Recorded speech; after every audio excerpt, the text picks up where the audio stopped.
A angústia não vem da rejeição em si. Vem de uma sensação mais profunda, mais silenciosa, que corrói por dentro, a sensação de fraude. Você seguiu o roteiro, foi atencioso, esteve presente, investiu sua energia e sua esperança. Você entregou o que qualquer manual superficial diria que uma mulher quer. E ainda assim, o gosto que fica é o da indiferença. Ela foi educada, talvez até cordial, mas você sentiu. No ar, no olhar fugidio, no espaço que permaneceu entre vocês mesmo quando estavam próximos. Você não foi rejeitado por quem você é. Foi ignorado por uma versão fabricada de si mesmo, uma persona construída para agradar. A dor real é a da invalidação existencial. A pergunta que ecoa, muda, mas devastadora, é: por que meu esforço não se converte em resultado? Isso toca uma ferida antiga, a de que seu valor intrínseco não é suficiente, de que você precisa de um adereço, de uma performance, para ser digno de atenção. Aqui está a bifurcação invisível que define tudo. Não existe fome neutra no campo da atração. Existem apenas dois tipos, e você está alimentando um deles neste exato momento, com cada pensamento e ação. De um lado, a fome de experiência. É a vontade orgânica de viver, de sentir a textura do mundo, de expandir-se através do contato genuíno com a vida e com o outro. É uma força centrífuga, que explode para fora em curiosidade e exploração. Do outro, a fome de aprovação. É a necessidade patológica de validação externa para confirmar, a cada instante, que você tem valor. É uma força centrípeta, que suplica e atrai tudo para dentro de um vazio que nunca se preenche. São impulsos antagônicos. E no contexto de atrair uma mulher, são mutuamente excludentes. Você não pode explorar o mundo e suplicar por sua atenção ao mesmo tempo. Um movimento cancela o outro. Isso nos leva à revelação que muda toda a trajetória. A mulher, em um nível profundamente inconsciente, não reage primariamente à sua aparência, ao seu carro ou ao seu currículo. Ela reage ao tipo de fome que você emana. A fome de aprovação é um sinal de predador emocional. Ela sente, com uma clareza instintiva, que você quer extrair dela algo, uma confirmação, um sorriso, um beijo, um amor, para tapar um buraco seu. É uma transação disfarçada de cortesia. Você não está oferecendo, está cobrando. Em contraste, a fome de experiência é um sinal de oferta de vida. Ela sente que você pode acrescentar algo à existência dela, não porque você está tentando comprá-la com gentilezas, mas porque você está cheio de vida, e essa transbordança é naturalmente atraente. Ela não é o objetivo da sua caça, é uma potencial companheira de exploração. O diagnóstico, portanto, é desconcertantemente simples. Toda a sua frustração recorrente nos relacionamentos, essa sensação de estar girando numa roda de hamster emocional, nasce de alimentar o tipo errado de fome. Você pode trocar as roupas, decorar novas piadas, adotar técnicas de comunicação, mas se a fonte, se a motivação primordial for a fome de aprovação, o resultado será uma variação do mesmo fracasso. O primeiro passo, então, não é agir sobre ela, é agir sobre você. É investigar a origem dessa fome dentro de si e começar, conscientemente, a mudar sua dieta emocional. Pense nesses dois homens. O homem movido pela fome de experiência é como um rio. Ele flui. Ele não pede permissão para explorar novos caminhos, ele os cria. Ele nutre o terreno por onde passa simplesmente por ser o que é, uma força da natureza em movimento. Sua oferta é indireta, orgânica. Já o homem da fome de aprovação é como um poço. Ele fica parado, estático, esperando. Sua existência só se justifica se alguém se aproximar, olhar para dentro dele e decidir tirar alguma água. Toda a sua energia está voltada para a espera, para a contemplação passiva de seu próprio vazio. Qual dessas imagens representa uma jornada? Qual delas representa um depósito? A atração flui para a jornada. A indiferença é a resposta natural ao depósito. Você precisa decidir. Agora, qual você tem sido? Essa decisão passa por entender a anatomia do veneno, o ciclo autoalimentado da necessidade. Sua fome de aprovação tem uma voz. Ela fala através de gestos, de olhares, de pausas no diálogo. Ela grita preciso de você, antes mesmo de você formular a primeira frase. Você começa a confundir atenção com conquista, e nessa confusão mora o erro fatal. O homem intoxicado por essa fome comemora o like instantâneo, a resposta rápida no WhatsApp, o sorriso concedido após um elogio. Ele coleciona essas migalhas de validação como se fossem moedas de ouro, acreditando que está construindo um tesouro de atração. Na verdade, ele está apenas negociando em um mercado de baixo valor. Ele trocou a possibilidade de uma experiência compartilhada, rica e mutuamente interessante, pela confirmação momentânea e vazia de que ainda está no jogo. O desejo oculto aqui é profundo. Ele quer ser absolvido da responsabilidade de ser genuinamente interessante. Ele deseja secretamente que ela assuma o trabalho emocional de achar ele especial, de construir a atração por ele, para que ele possa ser um recipiente passivo de afeto. Esse comportamento gera um efeito psicológico palpável, uma lei não escrita da interação humana, a lei da pressão emocional. A fome de aprovação cria uma pressão atmosférica invisível em torno de você. Cada interação, por mais casual que seja, fica pesada. O ar fica carregado com a expectativa não dita, o mantra interno que vibra em seu subtexto. Por favor, goste de mim. Por favor, me valide. A mulher, com uma sensibilidade aguçada para essas correntes emocionais, sente essa pressão como uma obrigação. Torna-se um trabalho emocional para ela. Conversar com você deixa de ser um passatempo leve ou uma troca estimulante. Torna-se uma tarefa, uma performance onde ela precisa administrar suas expectativas e seu ego frágil. A reação instintiva, portanto, não é a atração, é o escape. Quando você se pergunta por que ela se afastou, a resposta crucial é esta: a rejeição não foi direcionada a você, essencialmente. Foi uma reação ao peso insustentável que você, inconscientemente, colocou sobre os ombros dela. A natureza oferece uma analogia perfeita e impiedosa. Observe a dinâmica entre predador e presa. A presa, imersa no medo, emite sinais claros: tensão muscular, olhares fugidios, uma energia de fuga iminente. O predador sintoniza esses sinais. Ele não ataca a presa por ódio, ataca porque leu nela a linguagem da vulnerabilidade e da necessidade de escape. Na dinâmica humana da atração, a fome de aprovação emite um sinal idêntico. É o cheiro do medo de não ser aceito. É a vibração da necessidade. A mulher, neste contexto, ocupa involuntariamente a posição de predador emocional, aquele que detém, na percepção do homem, a validação tão desejada. Ela sente esse cheiro de presa, de alguém que está em modo de súplica e não de oferta. O instinto dela, então, não é o de se entregar ou se conectar. É o de assumir o poder, sabendo que você está emocionalmente investido demais para sair, ou mais comumente, o de se afastar. Ninguém deseja uma presa. Deseja-se um igual, um parceiro na caça pela vida. Existe um teste simples, um termômetro interno que você pode aplicar a qualquer intenção ou ação. Pergunte a si mesmo com brutal honestidade: se eu fizesse ou dissesse isso, e ela simplesmente sumisse para sempre como consequência, eu ainda faria? Se a resposta for não ou vier acompanhada de um nó no estômago, você está agindo movido pela fome de aprovação. Sua ação não é autônoma, é uma reação antecipada, um investimento condicionado à reação que você espera obter dela. Se a resposta for um sim claro e tranquilo, significa que você está agindo por fome de experiência. Você está expressando algo genuíno, vivendo uma verdade interna, e o resultado, embora possa ser desejável, é secundário. A ação tem valor em si mesma. Essa é a linha que separa o poder da necessidade. Você precisa entender que, em sua busca atual, você não está cortejando uma mulher. Você está entregando a ela um termômetro e pedindo, com cada olhar e cada palavra, que ela meça a sua temperatura interna, a sua validade. Cada gesto seu é uma pergunta silenciosa. Estou quente o suficiente? Estou bom o bastante? E aqui reside a verdade mais dura. Ninguém se apaixona por um termômetro. As pessoas se apaixonam pelo fogo. O fogo não se procura, ele se acende.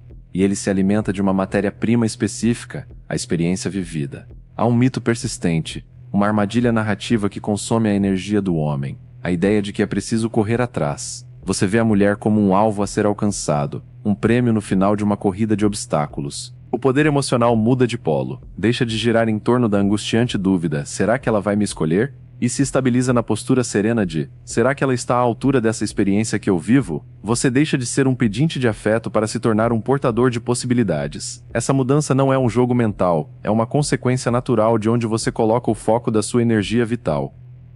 Existe um exercício prático, uma âncora que você pode usar para acessar esse estado antes de qualquer interação que carregue o peso da expectativa. Chame de a técnica da âncora de realidade. Antes de um encontro, uma mensagem importante, ou mesmo ao entrar em um ambiente social, reserve 5 minutos em solidão. Não para ensaiar falas, mas para mergulhar em uma experiência sensorial intensa e profundamente sua. Pode ser ouvir uma música que genuinamente te arrepia, não a que você acha que é legal. Pode ser lembrar, visceralmente, de uma conquista difícil, sentindo novamente aquele sabor de superação. Pode ser sentir o vento no rosto e se conectar com o simples fato de estar vivo. O objetivo é ancorar-se na sua própria experiência de existir. Isso te tira do estado de preciso de algo de você e te coloca no estado de estou cheio de vida e genuinamente aberto a compartilhar, se valer a pena. A diferença energética é abismal. Ela não a sentirá como uma técnica, sentirá como uma presença diferente, mais sólida, menos ávida. Pense no homem da experiência como um farol. Ele não fica navegando em círculos no oceano, procurando desesperadamente por navios perdidos. Ele se instala em sua rocha, cuida de seu mecanismo e brilha. Brilha forte, constante, ocupado com seu propósito singular de existir e iluminar. Os navios, por sua própria vontade e necessidade, ajustam sua rota em direção àquela luz firme no meio da escuridão. A pergunta transformadora, portanto, não é como atrair navios? A pergunta que você deve fazer a si mesmo é: qual é a intensidade da minha luz? A intensidade dessa luz é medida não pelas suas intenções declaradas, mas pelo subtexto invisível de cada gesto. A fome de aprovação é uma linguagem secreta que você fala sem perceber, e as mulheres são fluentes nela. Elas leem nas entrelinhas do seu comportamento com uma precisão que desconcerta. A maior armadilha, o erro que mantém você preso, é acreditar que ações socialmente aprovadas como gentileza ou cavalheirismo podem esconder a natureza da sua fome. Não podem. Ela não vê o ato isolado, ela decifra a intenção por trás do ato. Pagar a conta porque você acredita em um gesto de cuidado e generosidade, ato de fome de experiência, você oferece, é radicalmente diferente de pagar a conta na esperança silenciosa de que esse gesto a obrigue a gostar de você, a lhe dar uma chance, a sentir uma dívida, ato de fome de aprovação. Você cobra. O primeiro é um oferecimento livre. O segundo é uma dívida emocional disfarçada de cortesia, e toda mulher sente o peso dessa cobrança futura. Essa linguagem secreta se manifesta em sinais sutis, quase imperceptíveis para você, mas claros como o dia para ela. Observe o ritmo das suas respostas. Responder instantaneamente, sempre, não é eficiência, é um reflexo de ansiedade, uma vigília constante pelo próximo sinal de validação. Perceba se você pratica o espelho emocional. Suas opiniões, seus gostos musicais, seu humor começam a se moldar magicamente aos dela. Isso não é compatibilidade espontânea, é assimilação por necessidade. Repare na ausência de limites. Você diz sim a tudo, mesmo ao que te desagrada ou desvia dos seus princípios, temendo que um não honesto seja o precipício da rejeição. E atente para a superexplicação. Justificar-se demais, dar contextos desnecessários para opiniões simples, sinalizando um medo crônico de ser mal interpretado. Cada um desses sinais, sozinho, pode parecer inócuo. Juntos, eles gritam em uníssono uma única frase devastadora: meu valor depende inteiramente do seu julgamento. E quando ela ouve isso, a atração morre na origem. Isso nos leva a uma revelação paradoxal e poderosa. O ápice da fome de experiência, o seu estágio mais magnético, não se manifesta como um demonstrar interesse, focado nela. Manifesta-se como ter interesses. Quando você está genuinamente interessado no seu próprio mundo, nas nuances do seu trabalho, na complexidade do seu hobby, no desdobramento dos seus pensamentos, você emana, como consequência natural, um certo desinteresse pelo resultado da interação com ela. Não é um desinteresse por ela como pessoa, mas um desinteresse ansioso pelo resultado. Você está tão envolvido na sua própria experiência de ser que o ela gostou ou não gostou, perde a urgência catastrófica.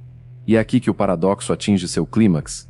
Esse desinteresse autêntico pelo resultado é o maior gerador de interesse genuíno nela. Porque ele sinaliza, de forma incontestável, uma realidade emocional de abundância. Ele comunica que sua fonte de valor e curiosidade é interna e inesgotável, e que, portanto, qualquer atenção que você lhe der é um presente genuíno, não um investimento desesperado. Para recalibrar sua comunicação e começar a emitir esse sinal, você pode aplicar um método simples de 3 etapas. Primeiro, antes de falar ou agir, faça uma pausa para sentir. Pergunte-se: qual é a emoção real que está movendo essa mensagem, esse convite, esse elogio? É uma vontade expansiva de compartilhar algo que você achou genuinamente interessante, experiência, ou é uma necessidade contraída de obter uma resposta, uma confirmação, um like, aprovação? Segundo, pratique substituir a pergunta pela declaração. Em vez de lançar uma pergunta que joga a responsabilidade da interação para ela: você gostou do filme? Em busca de validação e de direção, ofereça uma declaração que compartilha seu mundo. Aquele filme me fez pensar em como a solidão pode ser um motor criativo, oferta de perspectiva e abertura para que ela, se quiser, entre no seu raciocínio. Terceiro, pratique o silêncio confortável. Não se sinta obrigado a preencher todos os espaços vazios de uma conversa com ruído. Deixe que o silêncio exista. Observe-o. Quem tem fome de experiência não teme o vazio, ele o habita com tranquilidade, porque está cheio por dentro. Quem tem fome de aprovação entra em pânico com o silêncio, pois o interpreta como fracasso iminente. Sua fome de aprovação é um eco. Tudo o que você fala e faz tem como único objetivo voltar para você, moldado na forma da reação que você conseguiu obter.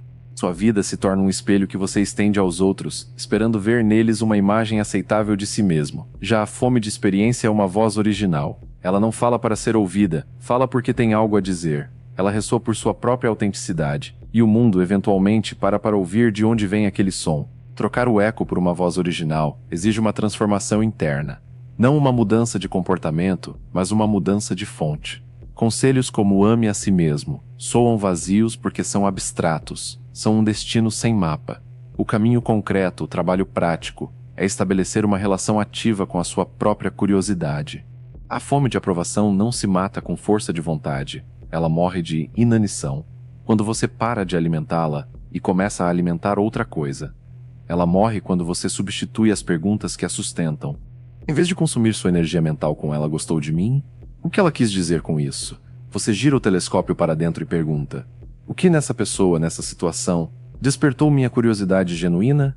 O foco sai dela como um juiz do seu valor e volta para a sua experiência de observá-la, de interagir com ela. Esse simples redirecionamento é a raiz do poder emocional. Você deixa de ser um examinando e se torna um explorador. E exploradores, por definição, não suplicam, eles investigam. Para treinar essa nova musculatura mental, você precisa de um exercício de recondicionamento. Chame de o diário de experiências. Por 7 dias toda noite, reserve 5 minutos para escrever, mas com uma regra absoluta. Você não vai escrever sobre conquistas, sobre aprovações recebidas ou sobre o que fez para agradar alguém. Você vai escrever sobre 3 coisas simples. Primeiro, uma nova sensação que experimentou naquele dia. Pode ser o gosto inesperado de um café diferente, a textura áspera de uma parede de tijolo, o som da chuva em um telhado específico. O objetivo é ancorar-se no sensorial. Segundo, uma pergunta genuína que surgiu na sua mente, não para impressionar, mas por pura curiosidade. Por que as nuvens têm formas diferentes? Como aquela máquina funciona? Terceiro, um pequeno risco que você correu. Não um salto de paraquedas, mas um risco social ou pessoal. Falar com um estranho sem intenção oculta, tentar um caminho novo para casa, expressar uma opinião minoritária de forma tranquila.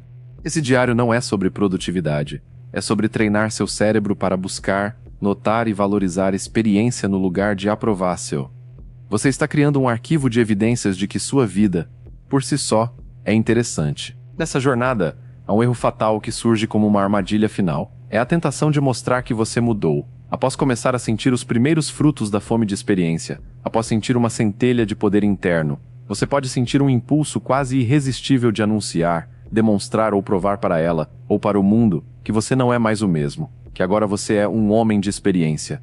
Esteja alerta, esse impulso, em sua essência, ainda é fome de aprovação, apenas mudou de objeto. Antes, você buscava aprovação por ser bom, agradável, útil. Agora, você busca aprovação por ter evoluído, por ser superior, por ter entendido o jogo. Você ainda está entregando o termômetro, só que com uma nova embalagem.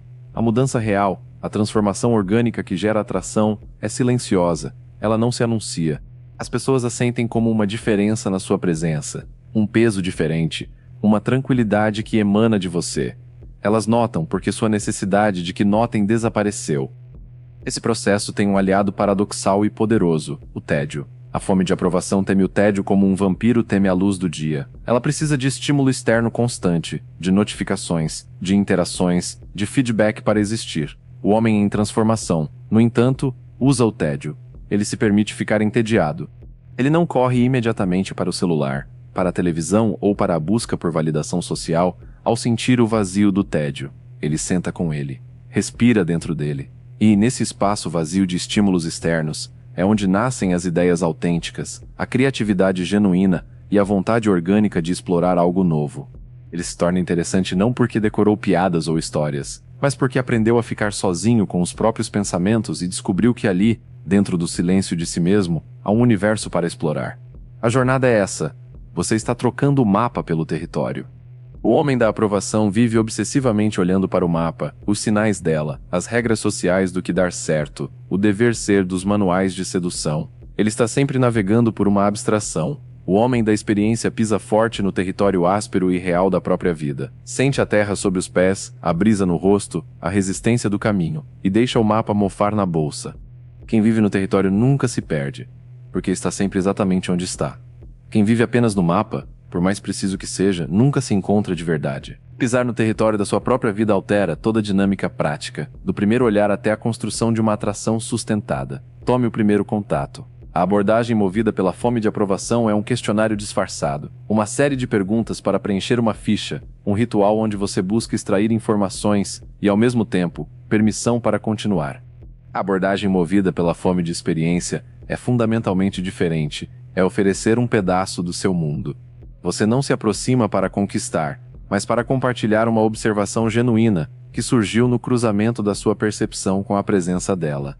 Em vez da oferta genérica e suplicante, posso te pagar uma bebida? Que coloca o valor na transação e pede aprovação. Você pode dizer, com naturalidade, eu estava pensando sobre como os lugares altos mudam a perspectiva das coisas, e ver você parada aqui me fez lembrar disso. Você tem essa sensação?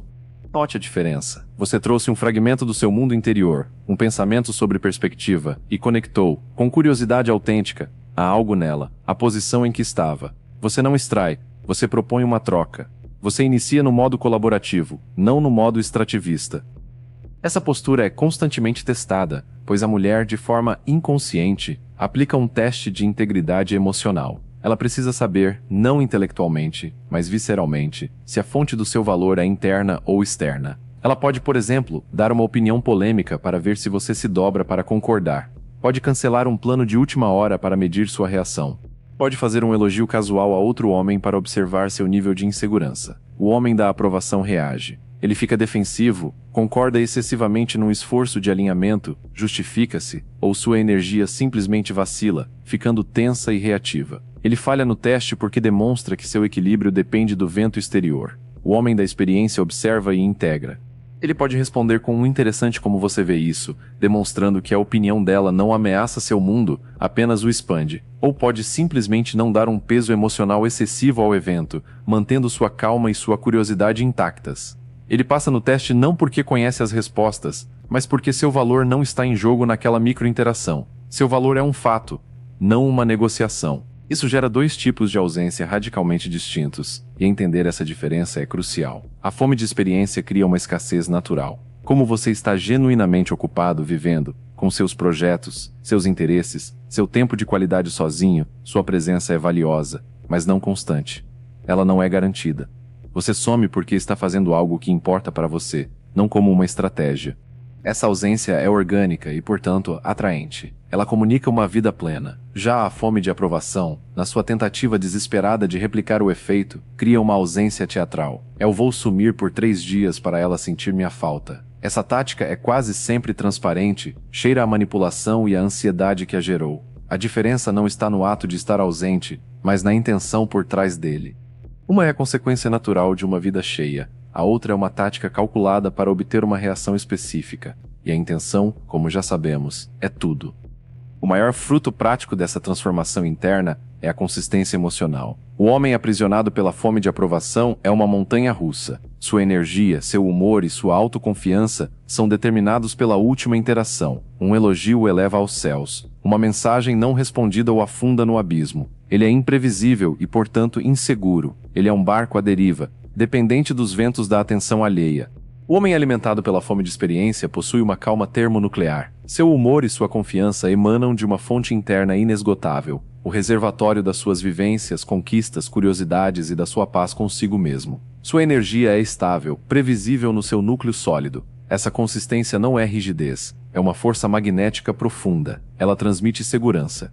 Próximo a ele, ela não sente que está em um barco balançando violentamente. Sente que está em terra firme. E é em terra firme que as pessoas se permitem construir, se conectar e finalmente desejar. A atração, vista dessa forma, deixa de ser um feitiço que você lança sobre alguém. É um clima que você cria ao seu redor, pelo simples fato de estar presente em sua própria vida com uma intensidade que faz o ar tremer. Ela não é conquistada por artimanhas. Ela decide, por vontade própria, entrar na sua atmosfera. E lembre-se, só há uma atmosfera quando há um sol no centro, gerando calor e gravidade por sua própria natureza.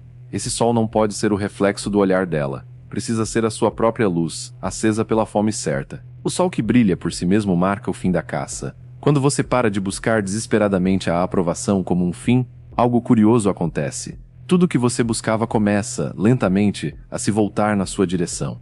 A jornada emocional que percorremos parte de uma dor profunda, a invalidação, a sensação de que o esforço não se converte em resultado. Essa dor é a bússola que apontava para o problema real. Você estava alimentando a fome errada. Desmembramos a natureza venenosa da fome de aprovação, esse ciclo de necessidade que grita sua carência em silêncio. E descobrimos o antídoto na fome de experiência, o impulso centrífugo que transforma sua vida no principal convite. A transformação que propusemos não é sobre adicionar novas técnicas a um eu vacilante, mas sobre trocar a fonte de toda a sua nutrição emocional. Você não aprendeu a pescar com varas melhores no mesmo rio poluído. Você descobriu que dentro de você há um oceano inteiro, rico e próprio. Com essa descoberta, ocorre a mudança de percepção final e mais libertadora. Você para de ver as mulheres, consciente ou inconscientemente, como fontes de validação, como juízas externas do seu valor, e começa a vê-las como potenciais companheiras de experiência. O jogo emocional deixa de ser uma pergunta ansiosa: como faço ela me querer? Ele se torna uma questão serena e seletiva. Essa pessoa acrescentaria algo interessante, desafiador ou belo à jornada que eu já estou fazendo. Essa inversão não é um truque de poder, é a base de todo poder emocional autêntico. Quando você para de suplicar por um lugar no mundo dela e passa a avaliar se ela merece um lugar no seu, você sai do papel de selecionado e assume o papel de selecionador. Isso não é arrogância, é o simples reconhecimento de que sua vida tem valor intrínseco. É aqui que o desejo implícito, aquele que move toda essa busca, encontra sua realização mais pura. O desejo de ser admirado, desejado e respeitado não se realiza quando você o pede, quando negocia com gentilezas estratégicas, ou quando se esconde atrás de uma persona. Ele se realiza como um subproduto colateral, um efeito secundário inevitável de estar tão imerso na aventura de ser você mesmo, que as pessoas param para assistir. A admiração genuína não é o troféu dado a quem melhor bajulou a plateia. É o aplauso espontâneo e inevitável para quem tem a coração de subir no palco da própria vida e viver sua peça com intensidade, autenticidade e entrega total, independente de quem está na plateia. Portanto, o chamado para a ação não é que você saia daqui tentando ser um homem de experiência. Isso seria apenas outra performance para a fome de aprovação se alimentar. O chamado é mais sutil e mais radical. Saia daqui com uma missão simples e concreta. Pelos próximos 7 dias, torne-se um caçador de sensações, não de resultados.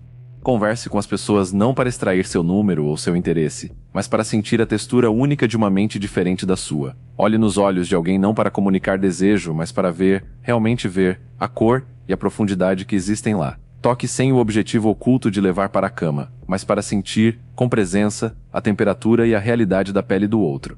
Alimente essa fome. Mergulhe de cabeça na experiência bruta de estar vivo e consciente. A outra fome, a faminta e carente por aprovação, definhará por simples inanição. Você não a mata lutando contra ela. Você a deixa morrer ao cortar seu suprimento de atenção. 2 fomes. Uma te faz mendigar migalhas à porta dos outros, suplicando por um pedaço do banquete que você acredita que eles controlam. A outra te leva a cozinhar, dentro da sua própria casa, banquetes inteiros a partir dos ingredientes da sua curiosidade, da sua coragem e da sua atenção plena. A vida, as mulheres, o respeito, a conexão genuína, tudo isso é convidado. E convidados só batem a porta quando sentem do lado de fora o cheiro irresistível de que dentro há uma festa acontecendo. A pergunta que fica, a única que importa depois de tudo que foi revelado, é: que cheiro sua casa está exalando?